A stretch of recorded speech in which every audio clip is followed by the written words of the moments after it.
Rightlydividing of God. It's the word, baby, and you got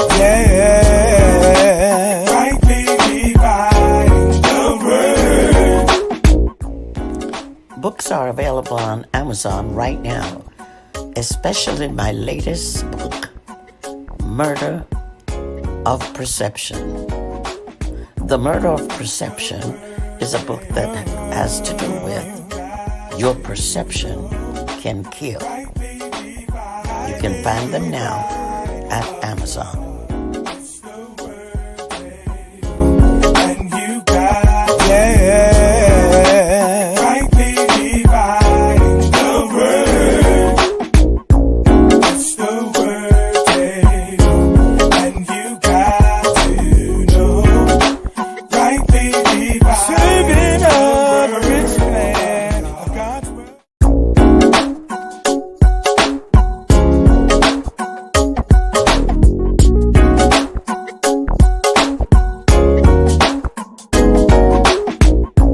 It's the word, baby, you got to know. Rightly dividing of God. It's the word, baby, and you got rightly dividing the word. Books are available on Amazon right now, especially my latest book, Murder of Perception. The Murder of Perception is a book that has to do with your perception can kill. You can find them now at Amazon. And you got rightly dividing the word. It's the word, baby, and you got to know. Rightly dividing, serving up a rich plan of God's word. Welcome to the Word Table. This is an awesome night tonight on the Word Table, where we serve up a rich blend of God's Word. Our co-host Curtis is not with us tonight, but he'll be back next week. Tonight, we're going to have some real talk about prostate cancer. Our guest tonight on the Word Table has an incredible story. He's not just a Navy veteran and a middle school teacher, he's also a 10-year cancer survivor. In 2012, he got news that his PSA level, which helps detect prostate issues, had skyrocketed from 1.5 to 5.5 in just a year. Most men with healthy prostates have levels below 4. Now, this sudden jump was a red flag for him. So he received a diagnosis of prostate cancer, and he didn't waste a moment. Now, at 67 years old, he's cancer-free and on a mission to raise awareness about prostate cancer, especially among Black men in North Texas. He firmly believes that a cure is within reaching distance. Please welcome Bishop Dr. Eddie Wright, an inspiring survivor and advocate who is here to let us know tonight that a cure is within reaching distance. Welcome to the Word Table. Thank you. Bishop Eddie Wright, my friend. Welcome to the Word Table. It's a pleasure to be here with you. Thank you for having me as your guest tonight. I'm excited about what's getting ready to happen. I'm excited. How are you doing? Well? I'm doing well. The Lord is blessing. I can't complain. Even if I could, I wouldn't complain. Right? So I'm just grateful to be here. Right. Did I tell him pretty good much about your journey? Absolutely. with one exception. I passed that 67 mark, so I'm at 68, headed to 69 now. So the Lord is good. I'm still around to breathe. So you passed the mark I gave them. At that mark, we could have kept it that way.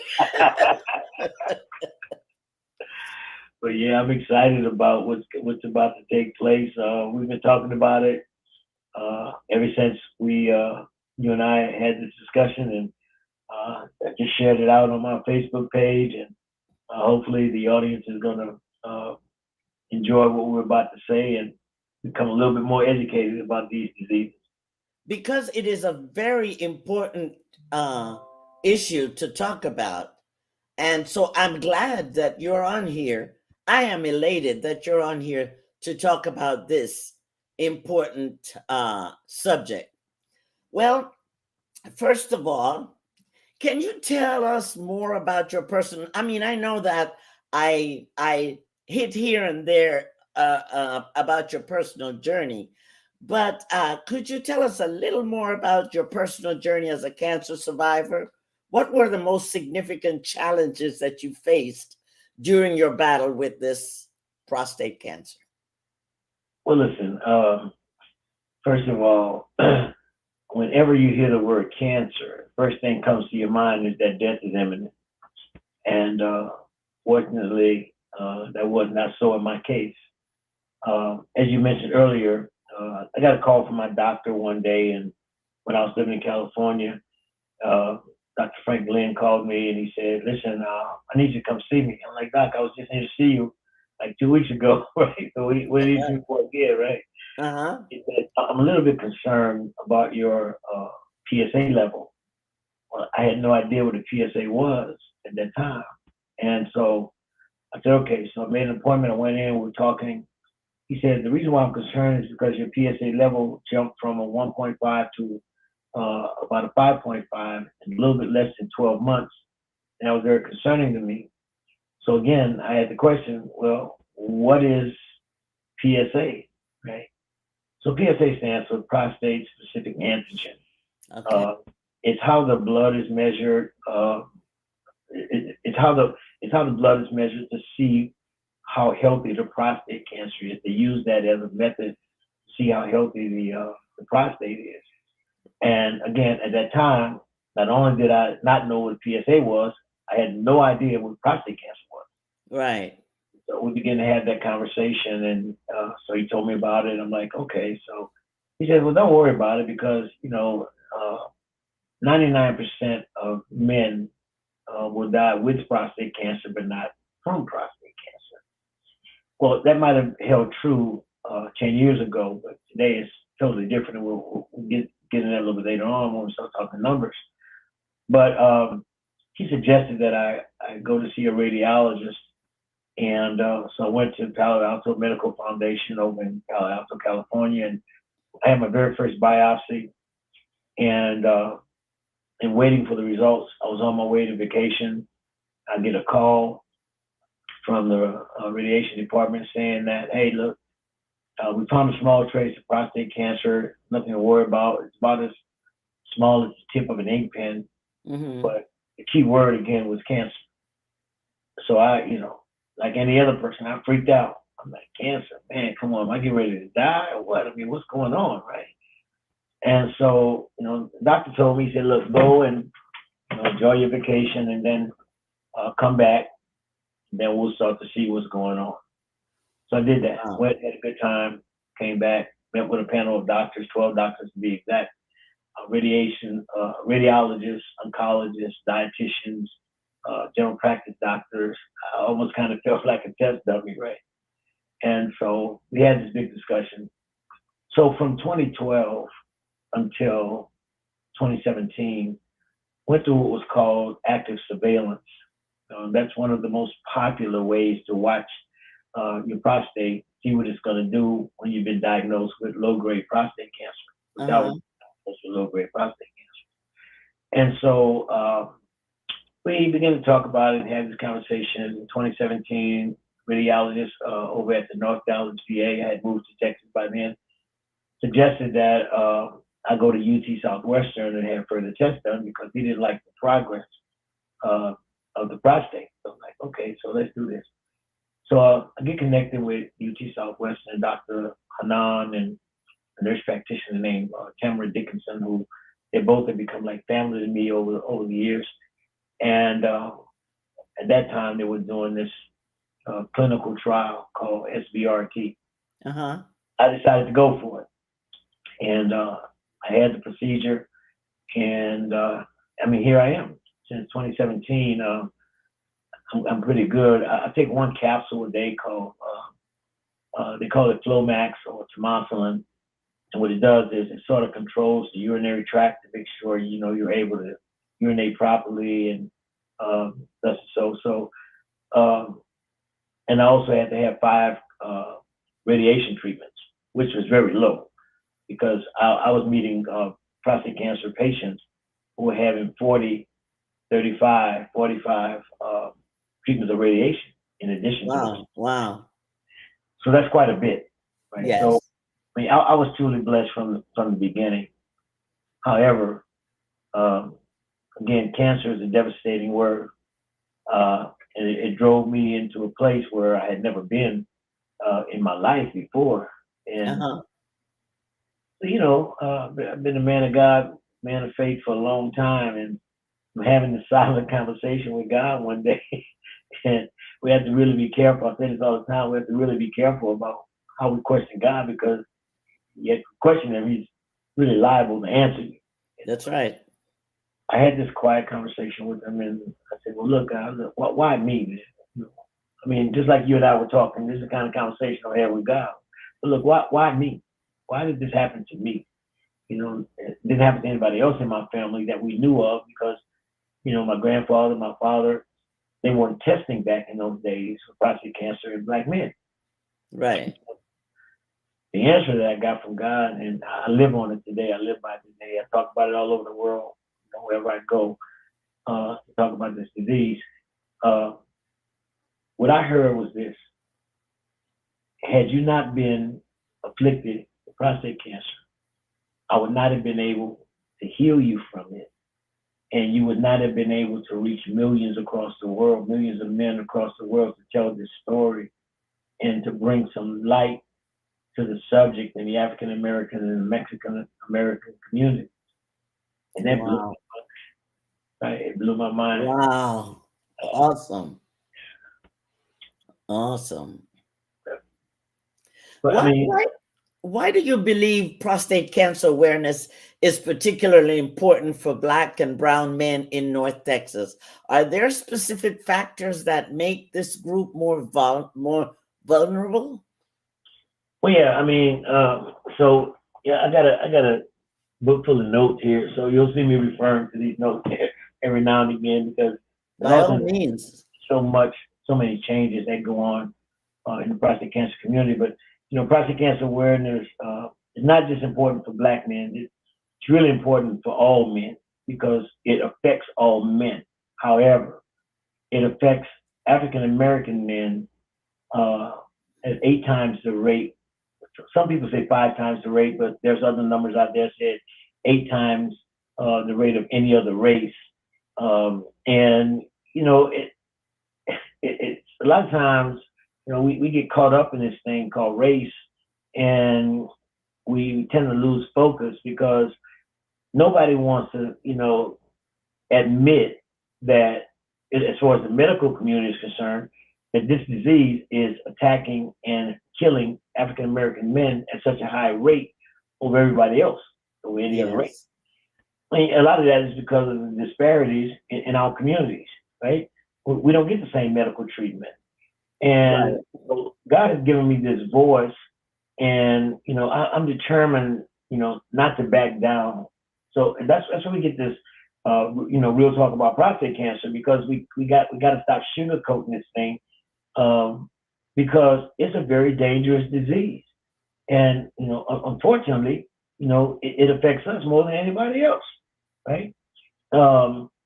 So, you know, we have a higher incidence rate. We get diagnosed at a younger age, right? We have a higher mortality rate than any other race. we have poor health access, poor access to health care, right? As opposed to every other race. I mean, there's just some stuff going on out here that's insane when it comes to health in the African American community in relation to two types of cancers. One is prostate cancer. The other is breast cancer, right? Because African American women are being affected at a 40% higher rate than anybody else is. Yes. Right? They're being diagnosed almost side by side with prostate cancer victims or patients in the African American communities. And the reason for this is health disparities. If you don't have health insurance, you're just out of pocket, right? Who can afford these types of treatment and all these different appointments I was fortunate because, I was blessed because, I'm a Vietnam veteran. And that's where all this stuff comes from Agent Orange, right? So I have top care through the VA, but there's other people out here, Dr. Golette, that don't have that benefit. I see. So they sit and they wait because they're not sure how to approach it. Where can I get health care? How can I afford it? I have children, I have a husband, I have a wife, and as far as prostate cancer is concerned, a PSA test will run anywhere from $35 to $65. Well, and speaking with some of my colleagues across the medical community, that's not a lot of money. Well, no, it may not be a lot of money to you, but when you take $65 out of a household, an African American household, where there's a father and mother, and 3 kids or 4 kids, and the father is the only one employed, or the mother is the only one employed, that's a meal. That's a meal for a week. That makes sense. Yeah. So, healthcare disparities are one of the bigger factors as well. Genetic factors, right? They weren't testing for prostate cancer 20 years ago. Doctors thought that it wasn't necessary to test for prostate cancer because it wasn't affecting them like it affects us. Right. So that fight is still going on in the medical communities. And, I speak with some of my Caucasian counterparts across the country. The Lord has blessed me to be able to attend these huge conferences. I go to Washington, D.C. I'm going to be headed back there again in February. But we actually go and we meet with our legislative leaders at the White House, meet with senators, meet with congressmen. So we can try to convince them to sign off on these bills so we can sort of eradicate some of this medical costs. Let's get rid of this stuff. Right? So these people can afford to go and get tested. African American men are getting tested once they hit 3rd stage prostate cancer. When they're there, that's almost too late. That's right. You almost have to have your prostate removed at that stage. Right? The other disparity is we're still being lied to. It is what it is. We're still being lied to. I had a gentleman that watched a Fox 4, what is it? Channel 4, Fox 4 News. Sorry. Yes. I'm twisted. Fox 4 News ran a piece on our organization earlier this year for our 2023 summit. A gentleman heard it on the news. He called us the next day and he said, listen, I've been going to this urologist and I'm not really comfortable with him. He's telling me I don't have prostate cancer. And then the next week he was telling me, well, your PSA is so high, I believe you have prostate cancer, and I think we should remove your prostate. Really, dude? Just like that. No second opinion, no more tests. So I referred this gentleman to UT Southwestern Radiation Oncology. He got in, he got tested. Called me about a month ago. He said, man, you're not going to believe this. I'm like, what happened? He said, I went to UT Southwestern. I met with the doctor there. He ran all of these tests, told me that my PSA level was below normal. Wow. Absolutely nothing wrong with my prostate. I'm like, man, you got to be kidding me. He's like, no, I'm telling you the truth. See, I was getting ready to have prostate surgery. Wow. So a lot of this stuff, a lot of the disparities are still happening in the African American communities. The problem is nobody's talking about it, right? Wow.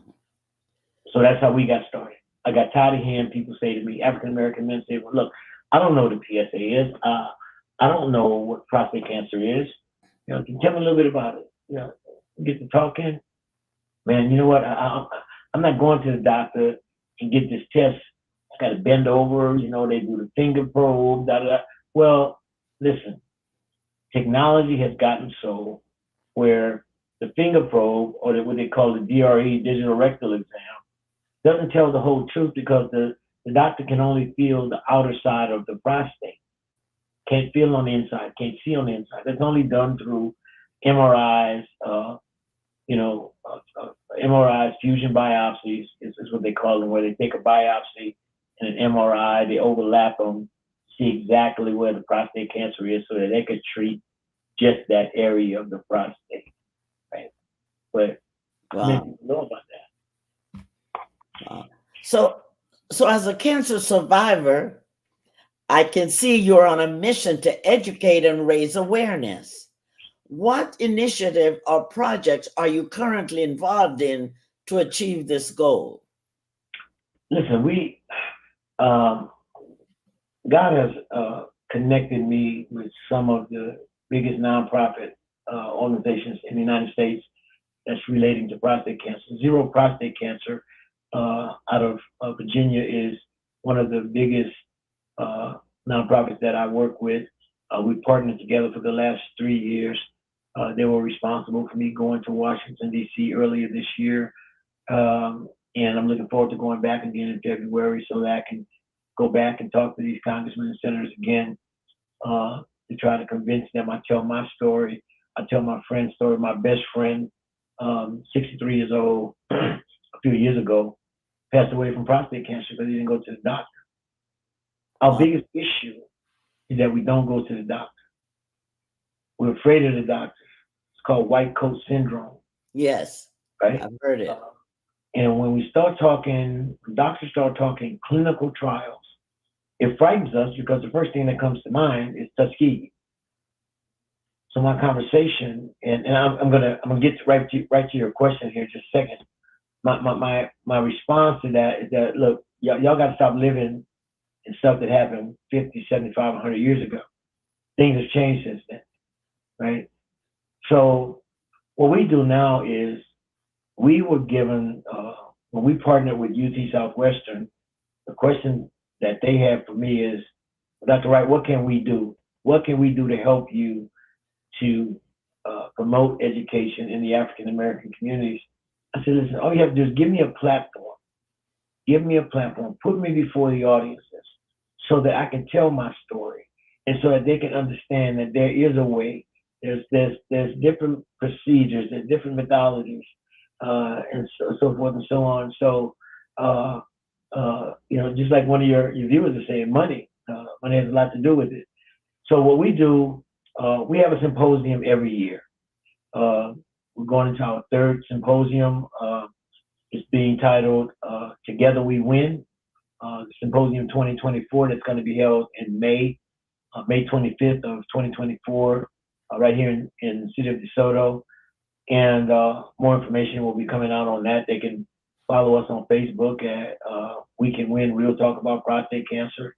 Instagram, we're on Instagram as well. But we use Facebook as the biggest advertising platform. And our website, of course, www.wecanwinpc.org has a ton of information, a ton of resources. So this is the platform that we use to educate the community. The main thing is we want to try to get as many African American men and women in front of us in person. And it's going to be a great time. It's going to be a great time. We're going to have door prizes. We're going to be giving away television. We're going to be giving away barbecue grills. There's going to be a ton of vendors. There's going to be a ton of information that they'll be able to take home with them and stuff like that. But the main thing is that we're going to have a panel of expert doctors, radiation oncologists, medical doctors, testimonials from prostate cancer survivors and patients, testimonials from caregivers, because this is not a one-man show. Right. One-man show. Prostate cancer affects the whole family, right? Your whole circle. I mean, my wife, when we started going through this procedure, we hadn't gotten married yet, And, you know, I was kind of contemplating, do I want to do this? Do I not want to do this? Because I don't know how this thing's going to affect us. But she walked with me from day one, right? And, you know, I was in a previous marriage, long-term marriage, you know that, of course. And she was there in the beginning. Yes. But Lady Shay has walked with me from the beginning of the procedures, going back and forth to the hospitals, the procedures that I had to have. And so our platform allows us to talk to African American men and women. And I mean, our target audience is African Americans because we are the ones that are not getting the information. However, I'll say it again, prostate cancer affects all men. And we want every race of man to come and attend the symposium. Look, it's cheap. It's a Burger King meal, right? $20 is going to include lunch. It's in a nice facility over at a church here in DeSoto. We're going to release that information here pretty soon. We have some really big sponsors. We're talking with Pfizer. We're talking with Comerica Bank, UT Southwestern Radiation Oncology, Wow. Methodist Hospital. We're talking with Parkland Hospital. And so the American Cancer Society also is one of our biggest partners. And so we're doing the best that we can do to gather people together to get this information, because the more you know, the better you'll do, right? The same thing with breast cancer. I'm excited because my fraternity, Phi Beta Sigma Fraternity Incorporated from the Gulf Coast region, we recently signed a memorandum of understanding with them. So they're on board with us, and we're hoping to move that up to the national level. Zeta Phi Beta Sorority Incorporated, their nonprofit, is going to work with us this year as one of our sponsors. And so we're bringing the Divine Nine together as well to try to get that information to them so that they can get it out to the chapters. We want churches. That is exciting. Yeah, you know, so the church will hold 300 people where we're having this event, and we want to put 350 people at the event. That makes sense, right? So yeah, we're working hard, try to get that information out. And again, most of the information is on our website at wecanwinpc.org. You know, and then if anybody wants to reach out to me, of course, they can reach out to me via the website. We have a contact page there. We have a subscriber page where you can subscribe to our newsletter. And whatever information you just want to talk, you know, somebody that needs to talk to somebody or needs some resources. We are not medical doctors. Let me just get that clear. I'm not a medical doctor. So we have resources, places we can refer these patients to, these survivors to, these caregivers to. You know, I've seen the biggest of men break down crying when they talk about what they've gone through after prostate cancer surgery, right? And, you know, another big issue is the sex thing, right? Yeah. I don't think they'll lose their sexual function in our community. That's a big deal, right? And so there's therapy, there's therapists that works with these guys. There's all kind of alternatives.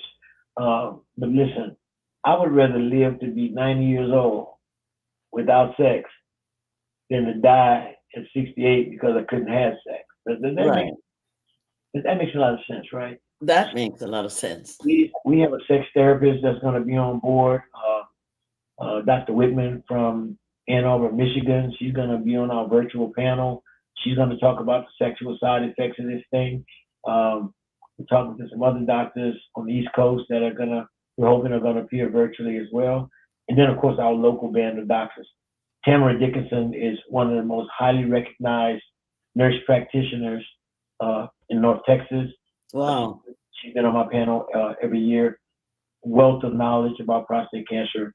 I'm not sure if Dr. Hanan is going to appear this year. He's trying to give other doctors a chance to come out and talk about this stuff. We're going to have breast cancer specialists that's going to be there. And, you know, there'll be a time where these people can talk to these doctors, get information Right. that normally get. You know? So, the length of, I have been knowing you for what would you say, 10, Probably 15 25 years? years. Well, 25 years. And I know that you're a man of faith and that you're a man of God.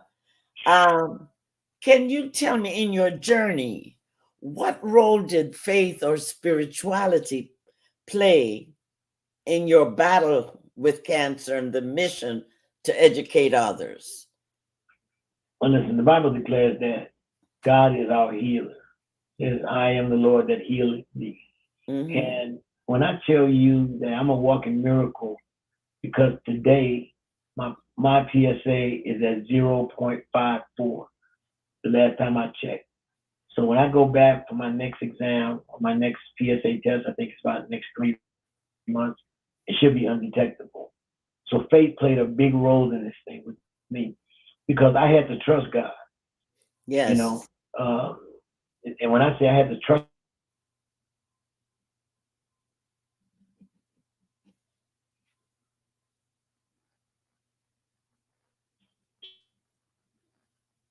cancer, all kinds.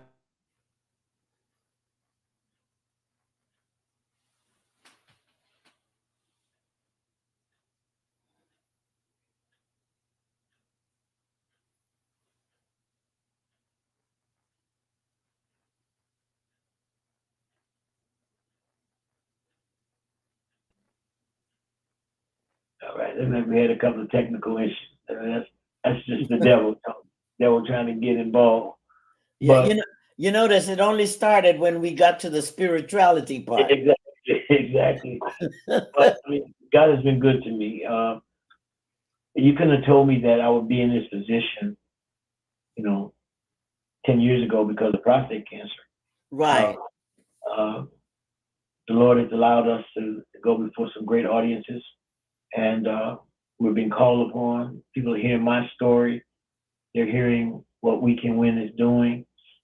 They want to be a part of what we're doing, and it's nothing but God. When I'm sitting in front of a table, talking to people in a small environment, watching expressions. When I was in DC early in the year in February, I sat with 6 men. It was 3 black men, 3 white guys, and we began to share stories. And one of the guys just broke down, started crying, and he was like, listen, I apologize.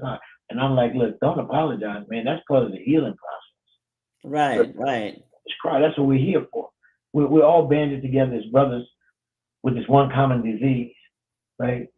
We're in an uncommon situation, but the commonality that we have is that we share the same disease, right? And so it doesn't matter what color you are, it doesn't matter what race you are. I have friends that are Indian and Mexican and Caucasian that's dealing with prostate cancer, right? And from different levels, different stages of prostate cancer.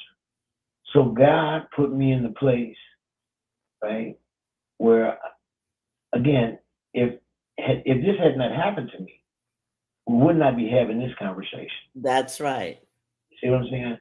And so I'm appreciative because, like I said, I'm called on to do different events. I have 3 conferences coming up before the end of the year that I'm speaking at. We're doing a big walk run this weekend with Zero Prostate Cancer. And let me just say this about Zero Prostate Cancer. Again, they're one of the largest nonprofits in the United States that deal with prostate cancer. And unlike a lot of these big pharmaceutical companies, I know I'm gonna get in trouble by saying this, but it is what it is. I just like to tell the truth. A lot of these big pharmaceutical companies are not putting the money into the diverse communities. I was at a recent conference that I spoke at about 3 months ago with Zero. I made a statement that, to the audience, we had just finished viewing this documentary by Landy, I want to say Maudreau, I can't never pronounce her last name, but she did a documentary called The Silent Killer, prostate cancer in the African American community. And so right after that, I was on this panel with she and 6 others. And so I was asked a question about my thoughts about prostate cancer in the African American community and why is it that, like you asked me earlier, why are these disparities still happening? So my answer was take a look around the room. What do you see? How many faces do you see that looks like mine? Not many. I said, look at commercials. How many commercials about prostate cancer Yes. do you see with faces that look like mine? Right. Not many. How many dollars are being spent in communities of men that look like me? Not many. And so my thing was, I talked to a few people from different pharmaceutical companies after we came off the stage, and my thing was this. I hear this conversation all the time from companies and pharmaceutical companies especially. Well, hey, you know what? We want to make a change. We want to be that change. I'm like, listen, I hear the conversation all the time, but when are you going to be that change? Right. Right. Why is it that $1 million companies, $1 million nonprofits can come to pharmaceutical companies that have billions of dollars and say to them, we need $150,000 to put this event on, and you write the check. But you have a guy like me in a community with boots on the ground that deal with these people every day. And I come to you and ask you for $50,000, and you can't do nothing for me. I got a problem with that. So Yeah. don't tell me you want to change. Tell me, when are you going to change? And until that happens, Dr. Golette, companies like us, nonprofits like us, small nonprofits like us are going to struggle trying to get this information out. We Can Win is self-funded. I don't take a salary. I pay for my own gas. I pay for material that we need, right? So there's no money that comes to me. 100% of the proceeds go straight to We Can Win. We have a scholarship fundraiser called Together We Win. It's going to present scholarships to graduating seniors of families where the father or the uncle is dealing, or the brother or whatever is dealing with prostate cancer, and they just can't afford to send their kids to college, but they want to send them, but they can't afford to. So we want to be able to be that link to help them. So we have a $10,000 fundraiser going right now called Together We Win, right? It's on our website. They can go to our website and scroll through the pages. I think it's on the Give a Gift page. They can get all the information and click on the link. They can make a donation right there. Everybody's going to go directly into We Can Win for the scholarship fund. And we're hoping that before the symposium, we will have raised that $10,000, right? And no donation is too small, and absolutely no donation is too large, right? And so if whether you're donating to the scholarship fund or whether you're donating to the organization, we're a 501c3 nonprofit.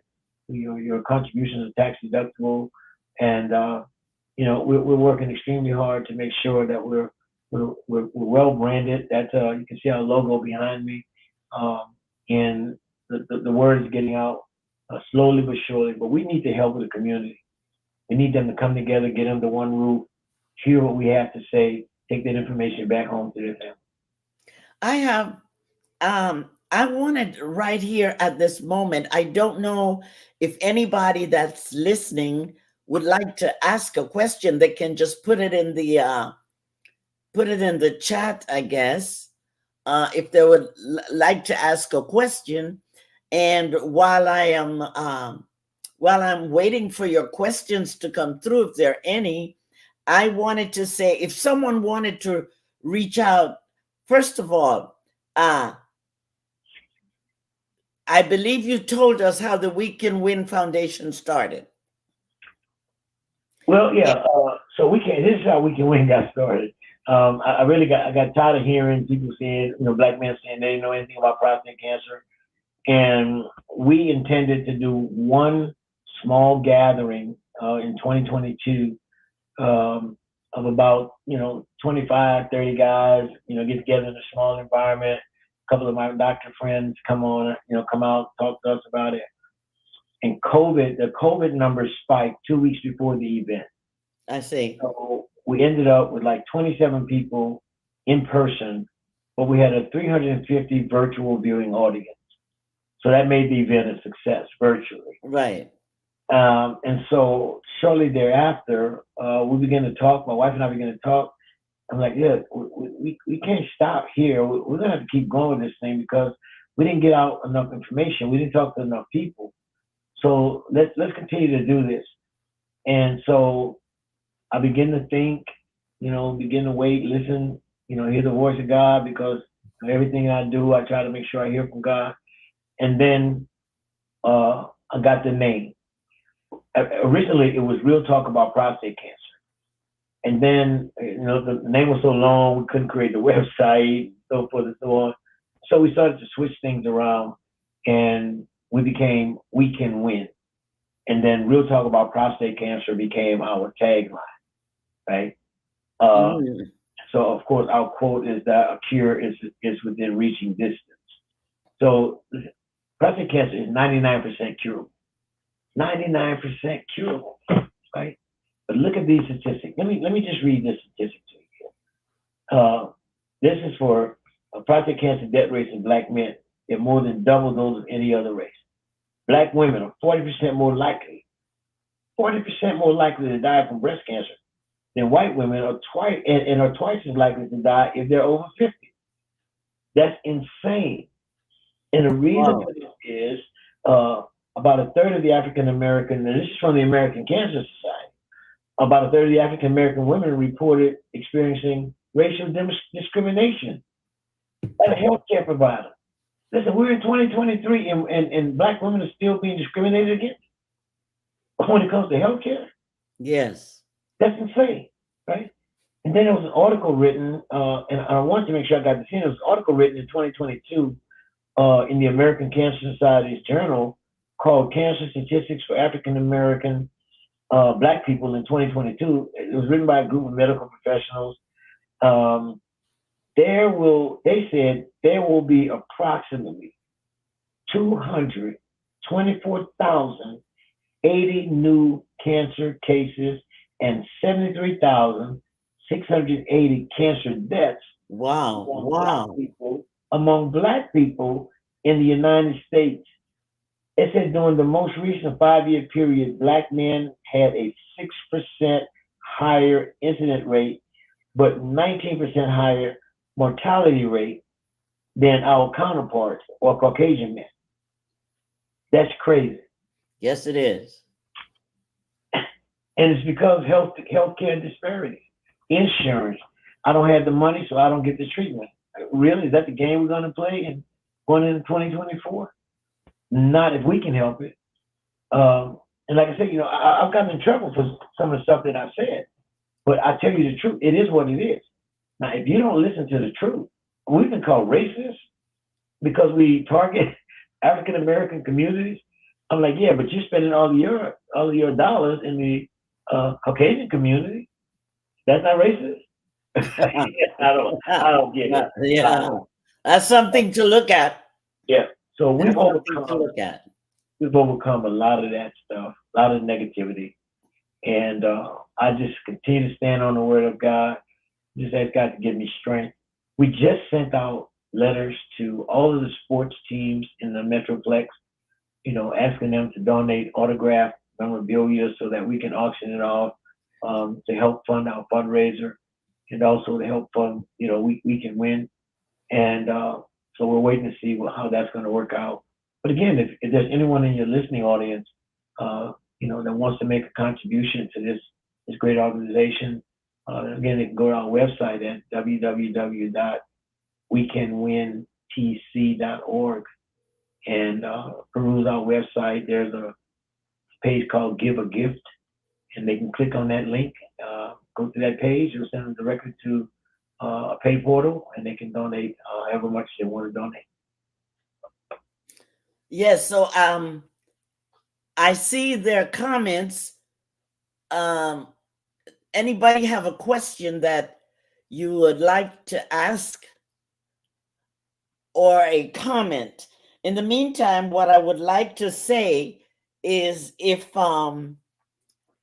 someone wanted to reach out to you, how would they go about doing so? Well, they can email me directly to the foundation at wecanwinpc@att.net. It's wecanwinpc@att.net. Or you can email me directly at wcwceo@att.net.